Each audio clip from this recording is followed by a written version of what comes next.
Welcome to the Alcohol Free Life podcast, brought to you by thesoberclub.com. I'm Janey Grace. This is for you if you've quit the booze or you'd like to, or maybe you're just sober curious. I'll bring you tips and motivation without any judgment, and there'll be inspiration from experts, quit-lit authors, and sober heroes.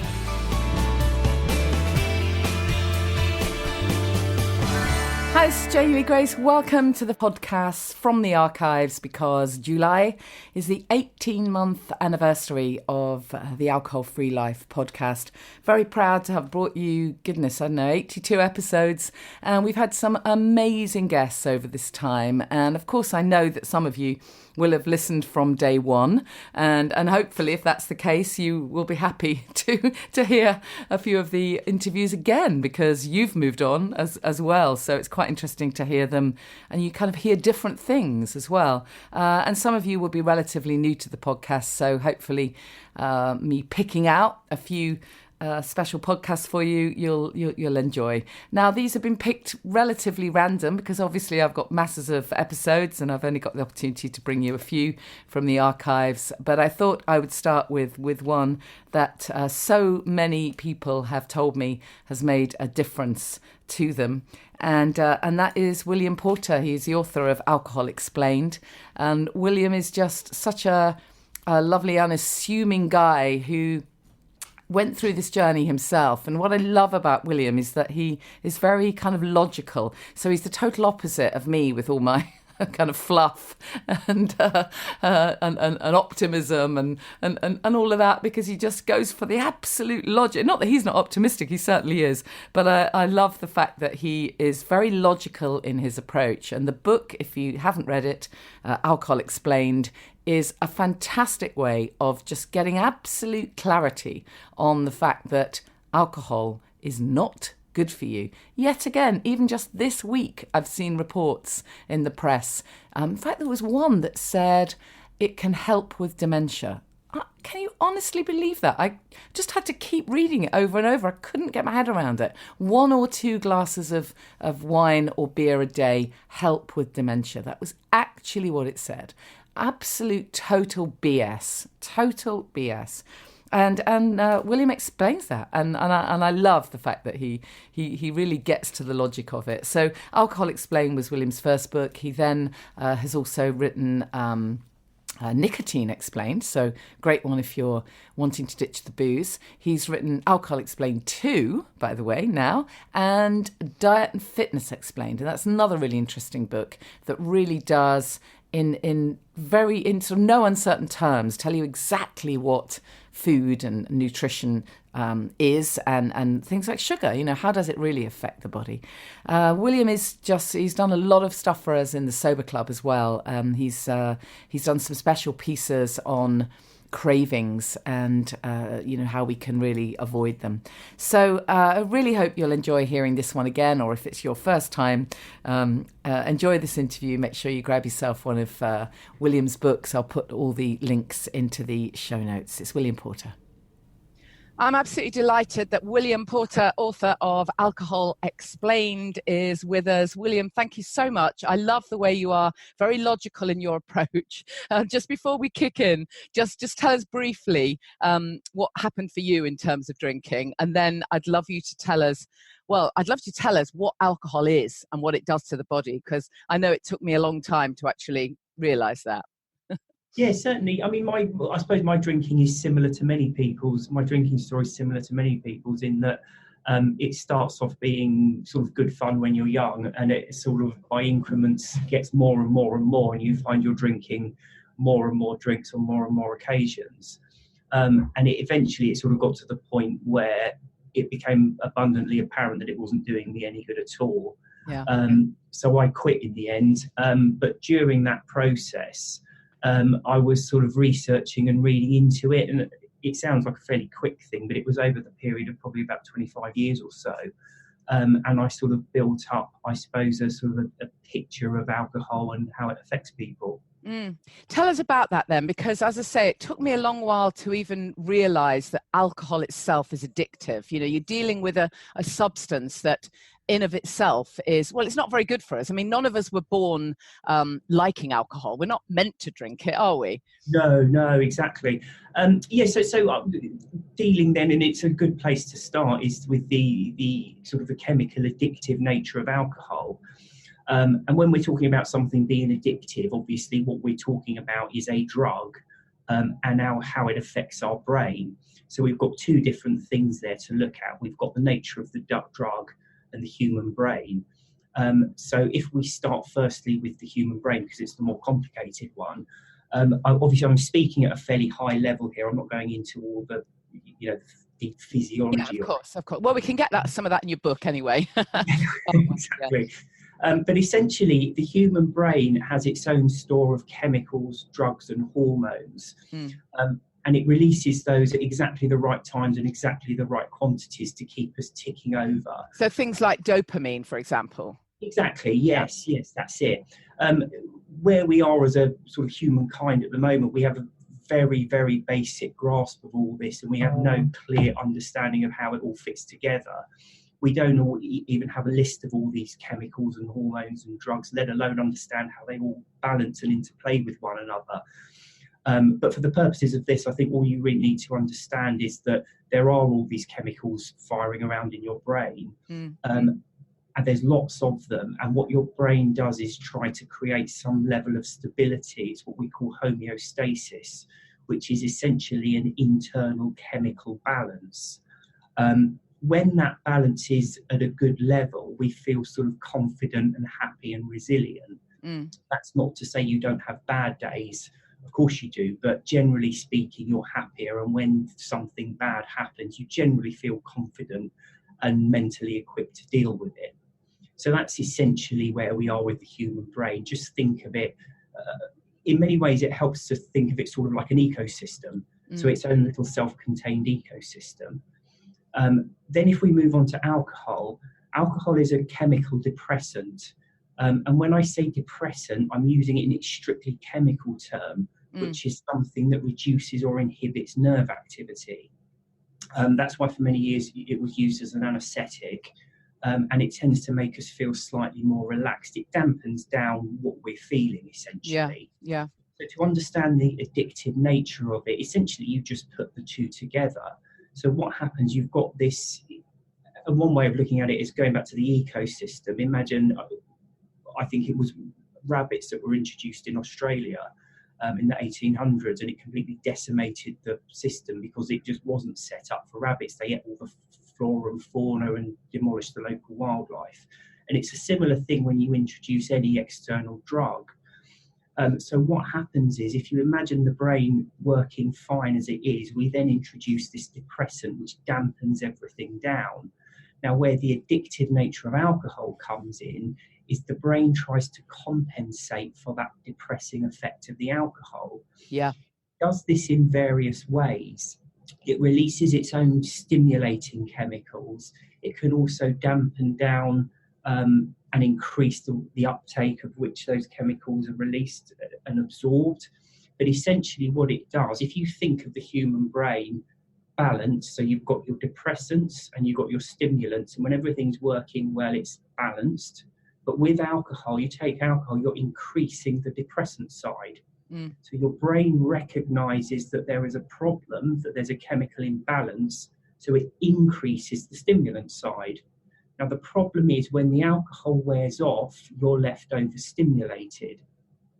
And that's why, I mean, logically speaking, alcohol being a depressant, it should send you to sleep. So if you drink a lot, you should sleep for sort of 10, 15 hours. But the majority of people, when they drink, they find they wake up at 3, 4 in the morning and are unable to get back to sleep. And that's because the depressants, you've introduced alcohol, which is a depressant, your brain has sought to compensate by increasing the stimulant side, and then the alcohol is then worn off, and you are then left overstimulated. And that's the period, as I say, 3, 4 in the morning when you wake up and can't sleep. Yeah. But it also explains the following day when you're feeling anxious and your heart is racing. Again, a racing heart is a stimulant. Stimulants increase our heart rate. rate, depressants slow it down. So logically, why would your heart increase after drinking? Well, it's that effect. It's actually the stimulant. It's your body's reaction to the alcohol. Now, of course, the problem there is that feeling of nervousness and anxiety. Of course, if you think about it, the more you've drunk, the more stimulants are released. And then when the alcohol left, the greater that level. So if you imagine it, it goes between sort of waking up, feeling alert, feeling anxious, and then right at the top of the scale, you get what you typically think of extreme alcohol withdrawal, which is shakes, racing heart rate, feeling like you've got ants all over you, and all the rest of it. It's just a sliding scale of withdrawal, essentially. And of course, when you're at that state, the easiest way to rebalance it is to take another drink. For many people, is the boost of alcohol, because it's anything between 36 to 72 hours you're in that withdrawal state. So if you then take a drink during that period, the supposed benefit, that lovely, relaxing, confident feeling you get from alcohol, it's not something alcohol's giving you as such. It's something that it's taken and then is partially restored. So when people do decide to give up the drink, how long, I mean, you've just mentioned that withdrawal period, but, you know, I think it's really important to stress to people that, well, number one, you've got to be very careful just stopping if you're completely alcohol dependent. But for most of us who are grey area drinkers, how long does it take for alcohol to leave our body? Because, you know, those first few days you can feel like rubbish. you want to feel amazing. You've made this decision. Okay, I'm going to give up the booze. And I fully expected to have lost weight within 2 days and to be feeling incredible. And sadly, it's not quite like that always. But what should we expect so that, you know, I think if you're forewarned, you can deal with it a little better.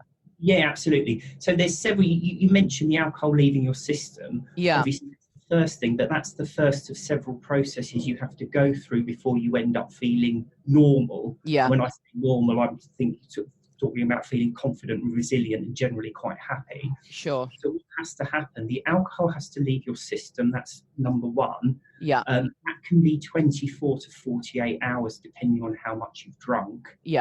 But don't forget, when the alcohol has left your system, you've then got the stimulants remaining. And you then have a further period, a sort of similar time frame before they finally disappear. So what you will immediately see is if you've just literally finished your last alcoholic drink, you'll have a period, obviously, when you're intoxicated.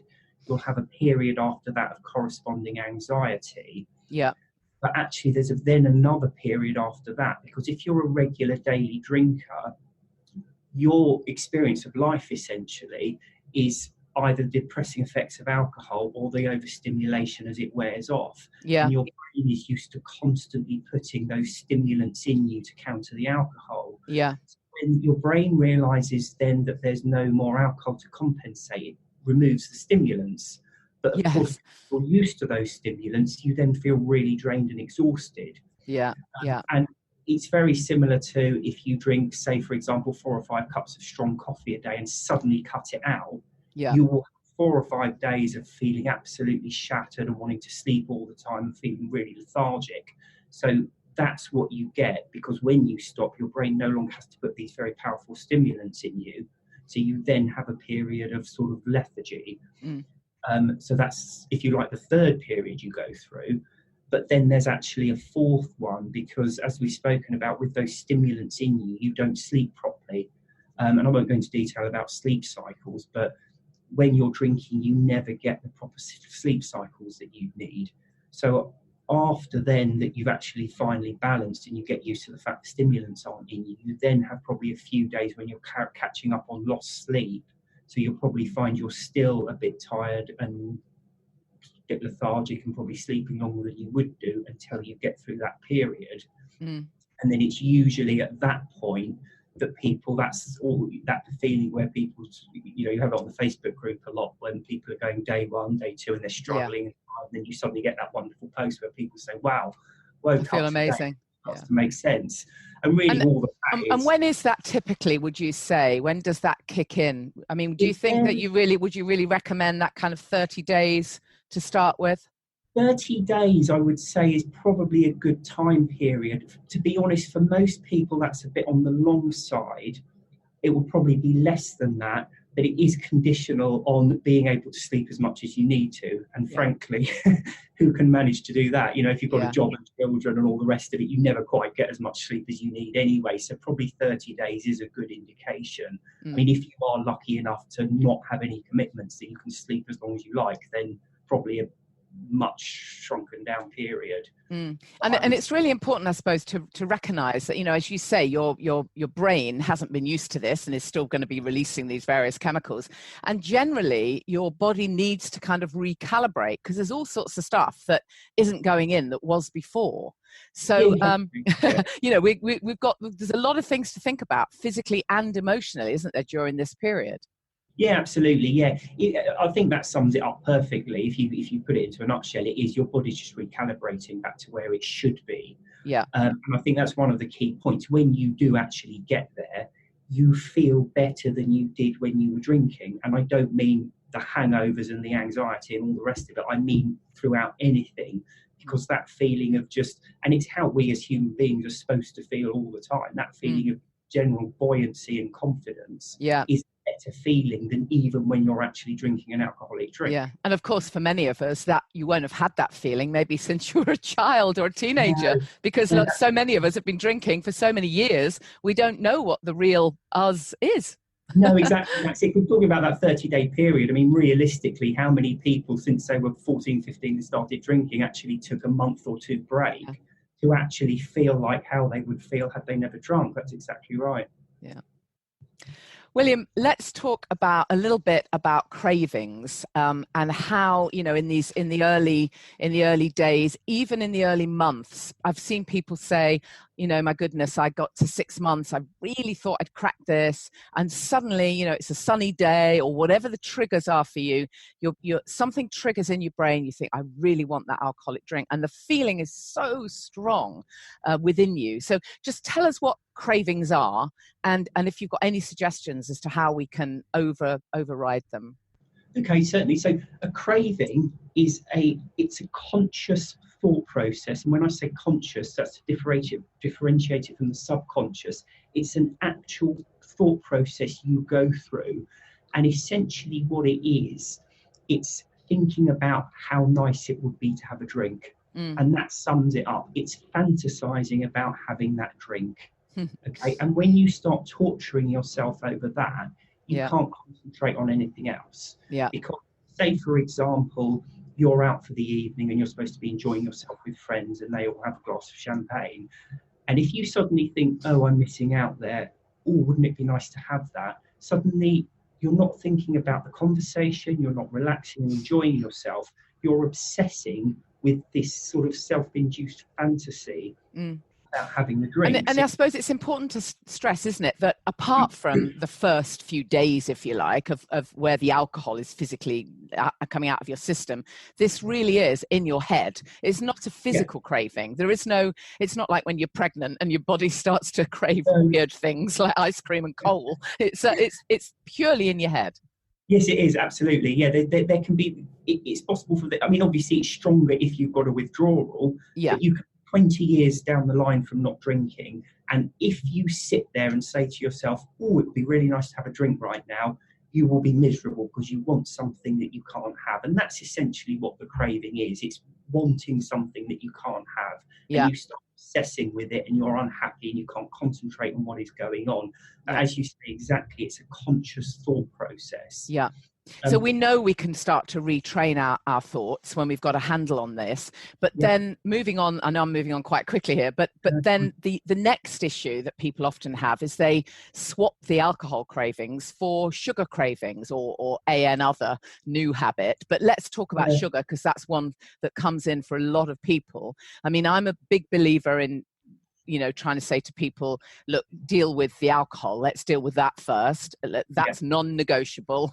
And let's worry about the other stuff. But there will be people for whom the sugar craving is also a very big issue. And if that starts to kick in, I mean, where does that come from? Because that is that a physical craving, or is that purely in your head as well? No, that's something physical. I think the first starting point with sugar, and this is very important, is there's naturally occurring sugars and there's refined sugars, processed sugars. Yeah. And that really is where the problem is, because we as human beings are designed to eat fruit. Yeah. Okay? Fruit has naturally occurring sugar, and when you have it, you feel better. It nourishes you, it gives you a bit of energy, so you feel physically better when you have that. Now, when you have sugar, your body releases insulin, which takes the sugar out of your blood, puts it into your muscles, and gives you that feeling of energy. Naturally occurring sugars are absorbed over quite a long period of time comparatively to refined sugar. Yeah. So insulin will take out that level of sugar over that period of time as it's going into your bloodstream. The problem with refined sugars is it goes straight into your bloodstream immediately. Yeah. Now, your body reacts to that by saying, oh, there's this amount of sugar that needs to be removed over the next hour. So it puts that level of insulin in and it removes the sugar, and it continues to remove it. But because it is refined sugar, there's no sugar left. It's all gone in. There's no more coming into the system to be refined, to be absorbed, so that you then have that drop. So if you imagine it again, just so you're feeling a bit low, a bit hungry, so you eat some, or have a Coca-Cola or something, so you have the refined sugar, your body puts insulin in to take it out, but because the sugar's gone in so quickly and then there's none left of it, it's pulling out too much, so you have that drop afterwards. Yeah. And of course, the easiest way to get rid of that drop is to have yet more sugar, because it balances the whole thing out. And that is essentially where the physical side of that comes in. And also that at a very high level basically is what diabetes is, because your body just gets so confused over the insulin sugar thing that it just gives up essentially producing any insulin and releasing it. Yeah. Now, of course, it's important to stress, isn't it, that alcohol, if you've been caning on the alcohol, you've been putting a lot of well, not exactly sugar. Explain to us how alcohol is processed in the body in terms of sugar. You know, why we want that sugary taste if we have been drinking. One of the reasons for that is because obviously, and I think this brings us on to a larger point, is that for me, certainly cutting out drinking isn't just a case of not picking up a drink anymore, because it's a depressant, because it takes the edge off things. Most of us, if not all of us, end up using it as a crutch when things get bad. Yeah. And I think that's the key thing for me. Giving up drinking, it's not just about saying, right, I'm not going to drink. It's about preparing in advance for when things get bad and thinking, how will I deal with it? Yeah. An easy way is to eat loads of refined sugar, because it gives a quick lift. Yeah, exactly. Yeah. But there's loads and loads of other ways you can deal with it. I do exercise and I like reading.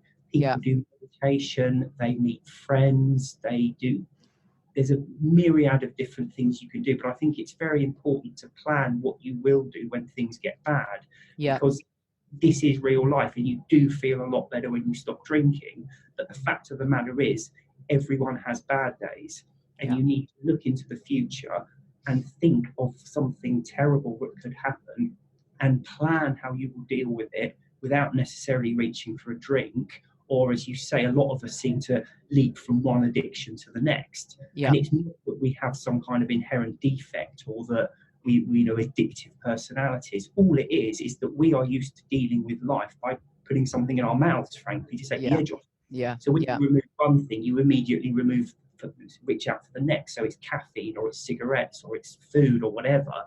And that's fine, as you say, in the short term. The key is to cut out the alcohol. But then you don't necessarily want to cut the alcohol out and then end up with diabetes or whatever, or be grossly overweight. You need to sort everything out. And in fact, the best way of doing it to remove that so-called addictive personality is to say, right, when times get bad, I'm going to meditate, or I'm going to go for a run, or I'm going to sit and relax and watch a film or something. Any one of these things that just doesn't have that destructive edge to it. Yeah, finding those resources that work for you is really important, isn't it? And again, it is different for everybody. Not everyone wants to do a yoga class or whatever, but there will be something. And often it's something that we've completely forgotten that we even used to enjoy, because so much of your time is spent thinking about drinking. It's easy to forget the things that you do really love. Exactly. And I think the point is as well, a lot of people think, oh, it's not possible, but don't forget, it's only really in the West where we've become completely obsessed with alcohol as a culture. There are a vast majority of people the planet over don't actually drink regularly. These people enjoy themselves and they cope with life. They just don't use alcohol to do it. Yeah. Definitely. Just tell us briefly at this point, it's a good time just to remind people about your diet and fitness book. We know about Alcohol Explained, but also your diet and fitness book, which is fantastic. You know, I mean, I thought I knew everything about about diet and nutrition, but you explain stuff in such an incredibly logical way. I love it. So just tell us briefly, you know, what that book is, just to sell it for us. Okay. What I tried to do is, there's so many books out there about different diets and what you shouldn't eat. And what I tried to do was just sort of strip it away and do essentially what I did with Alcohol Explained, which was take a very sort of pragmatic and practical approach and completely start from scratch with the whole thing, and almost like just clear the desk and say, right, let's go right back to basics and try and work this whole thing out. And so that was it, really. Yeah, I mean, not to go too much detail in the contents of the book, but the sugar thing is a part of it. But a lot of it is to do with just, and I think it's a similar approach to Alcohol Explained, is it's just listening to your body and seeing what your body responds to and how it responds to it. Yeah. So I think a lot of us, we tend to fly at life and fly through it so quickly, we don't actually stop and think, how does it make me feel? It sounds a bit airy-fairy, but if you eat certain foods, you will notice that you feel overly uncomfortable having eaten them. And yet if you eat other types of foods, you will find that it invigorates you and it's not too difficult to digest. You also find that you get dragged into certain eating habits that aren't natural. A lot of the time, a lot of the obesity actually comes from just people overeating. You just get sucked into that. So I kind of try and break down and analyse that. Sort of take, as I say, a similar approach to Alcohol Explained. Love it. Diet and fitness. William, I just want to get your views on the benefits. This is a lovely topic. And when I interviewed you for my podcast, I know we were joking about the fact that we felt we were younger because we weren't drinking. But with your kind of logical hat on, tell us about the benefits in terms of, you know, how quickly our bodies can repair from the various bits of damage that alcohol may or may not have done. Just tell us that from a kind of logical perspective first, and then let's just talk through some of the benefits that we find. But let's start with the physical. Okay, so obviously what I'm touching on here is not if you've God forbid, but incurred some kind of serious health problem. Yeah, if you've been alcohol dependent and you've had liver disease or whatever, we're not talking there. Yeah. So you do bounce back fairly quickly, and one of the most noticeable things is your heart rate slowing down, obviously, because when you've constantly got stimulants inside you, your heart rate's going up all the time, and that's affecting your fitness and your ability to do things. This is one of the key points, because every human being has a maximum heart rate. So your heart will get faster and faster and faster as physical activity increases, but there is an actual maximum. And the higher your heart rate goes, the more tired you feel. And that's just a basic physiological reaction. That's your body saying, ooh, starting to work a bit too hard here. Can we stop and calm things down a bit? When your heart rate is always artificially high, you constantly feel tired all the time. Your body's sort of in stress mode. So when you stop, your heart rate drops. You feel like you've got a huge amount more energy, and your body can actually repair itself a lot quicker because of that. Yeah. So you can actually bounce back fairly quickly. There's almost too many things to mention with giving up drinking. I mean, it was on the Facebook group that somebody sort of mentioned about their grey hair. Oh yeah, we call it sober hair. Great. Oh, the grey hair stopped. Amazing. Yeah, no, I've heard about shiny, lovely, luscious locks, but wow, that's amazing. It stops the grey. Colour changing. So I'm 43 now, and so I stopped drinking in my late 30s. Wow. I suddenly thought, wow, I was quite grey then. Looking at pictures, I've got quite a lot of grey hair, and it's sort of all but this. I mean, it's coming back again now over the last year or so, but it's sort of backtracked completely. So it's And of course, people say their skin gets a lot clearer. What about things like immunity? Do you find that when you're not drinking, your immunity is stronger? You tend to get less colds, less ailments, kind of common ailments, as it were. Absolutely. No, absolutely, you do. Yeah, because of course, don't forget this. You're poisoning your body. So if you're just drinking every day, your body is already working hard to try and combat a poison. Yeah. So it's already working. So if you get a few, someone coughs at you or something, you're likely to get that cold, and it's to develop into something because your body is already fighting a battle, and it doesn't have the resources to fight anything else. But when you're not in that state, you have huge amounts more the ability to fight coughs and colds and things. Yeah, I've heard people talk about conditions like asthma as well become greatly alleviated through not drinking. I mean, you wouldn't think there would be a connection, but I've heard it said several times. Yeah, no, absolutely there is. And in more extreme cases, actually, alcohol poisoning, a lot of the time it's the lungs that suffer. The depressive effects of alcohol are most apparent on the respiratory system. Right. It does have a huge effect on your ability to breathe. And actually, a lot of the time when people die of drug and alcohol overdoses, it's usually it's respiratory failure that they actually get on their death certificate. Really? Because they take a powerful depressant like morphine or heroin or something and then drink on top of it, their lungs just stop working because these depressant drugs have a huge effect on the lungs. Wow. So every time you're drinking, it's the lungs that are working hardest to try and get through it. Sure. It doesn't affect all of your body equally. Yeah.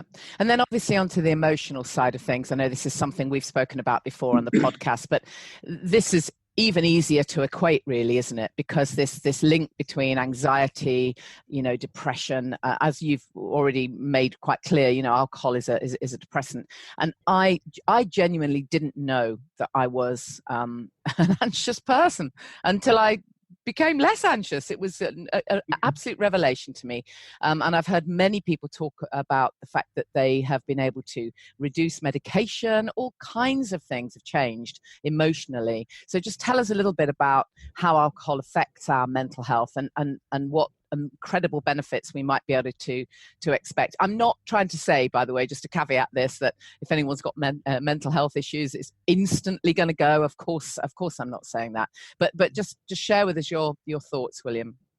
Okay, so there's two main things. Firstly, remember when you're drinking, you're going through depressant and stimulant all the time. So you're seesawing. Yeah.